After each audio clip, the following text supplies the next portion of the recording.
ఈరోజు తెలంగాణ ప్రభుత్వం కాంగ్రెస్ పార్టీ అధికారంలోకి వచ్చి 15 నెలలు జరుగుతున్నది కనుక ఈ యొక్క కాంగ్రెస్ ప్రభుత్వం ఏర్పడిన తర్వాత ఏ ఒక్క వర్గానికి కూడా సముచిత స్థానం న్యాయం కల్పలేదు. ప్రతి ఏ వర్గం పలకరించినా ఈరోజు చాలా ఇబ్బందులు పడుతూ ఉన్నారు. దానికి తోడు ములిగే నక్కపై తాటిపండు పడ్డట్టుగా ఈరోజు ఈ ఎల్ఆర్ఎస్ స్కీమ్ తోటి ప్రజలకు పెద్ద ఎత్తున భారం అవుతూ ఉంది. ఆ భారాన్ని మోయలేక దానికి తోడు ఇప్పుడే ఆర్థిక మాంద్యం, అదేవిధంగా రాష్ట్రం దివాలా తీసింది. దానికి తోడు ఇవాళ బిల్డర్లు కానీ కన్స్ట్రక్షన్ కానీ ఎక్కడ కూడా జరుగుతలేవు.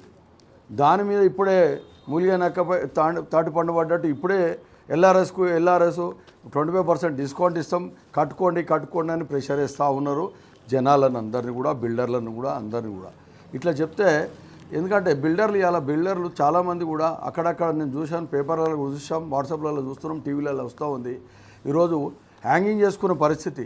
ఎందుకంటే వాళ్ళు కట్టి వాళ్ళు అధిక వడ్డీ తీసుకొచ్చి ఈనాడు సేల్ కాక చాలా ఇబ్బందులు పడి చాలామంది బిల్డర్లు వ్యాపారస్తులు అంతా కూడా చాలా దెబ్బతిని ఈరోజు చాలా ఇబ్బందికరంగా ఉన్నారు. అక్కడక్కడ చనిపోతూ ఉన్నారు కూడా. కనీసం ఇకనైనా ఈ ప్రభుత్వం కళ్ళు తెరవాలని తెలియజేస్తూ ఉన్నాం. అదేవిధంగా ఈ ఎల్ఆర్ఎస్ స్కీము నానా తీర్లు రేట్లు ఉన్నాయి. అది ఎవరికి అంతుపడతలేదు, అంతు చిక్తలేదు.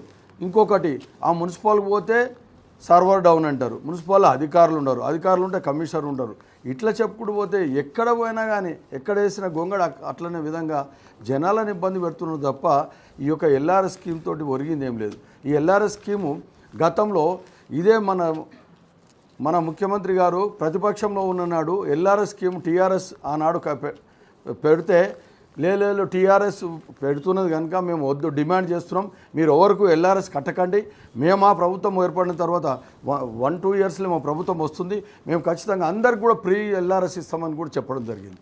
ఈనాడేమో అదంతా మర్చిపోయి ప్రతిపక్షంలో ఉన్ననాడు మాట, పాలకపక్షంలో ఉంటే ఒక మాట, ఈ విధంగా ఈ యొక్క ప్రభుత్వం దాటవేసే ధోరణిలో పోతూ ఉన్నది కనుక ఇప్పటికైనా కనువిప్పు చేసుకొని ఈ యొక్క తెలంగాణ ప్రభుత్వం కాంగ్రెస్ ప్రభుత్వం ప్రతి ఒక్క ప్రజలకు మేలు చేకూరే విధంగా న్యాయం చేస్తారని మేము డిమాండ్ చేస్తూ ఉన్నాం. ఈ ఎల్ఆర్ఎస్ తోటి అయితే చాలామంది సతమవుతూ ఉన్నారు. ఇకనైనా ఇప్పుడు మళ్ళీ ఇంకొకటి ఈ 31st వరకే 25% డిస్కౌంట్ అని పెట్టినారు. దాన్ని యథావధిగా ఇంకా డేట్ ఎక్స్టెన్షన్ చేస్తే బాగుంటుందని కూడా మీకు తెలియజేస్తూ ఉన్నాం. అదేవిధంగా ఇప్పుడు గవర్నమెంట్ ఆశించినటువంటి 20,000 కోట్ల బడ్జెట్ అని అంచనా వేసినారు. కానీ ఇప్పటి వరకు కూడా 5% కూడా సక్సెస్ కాలేదు.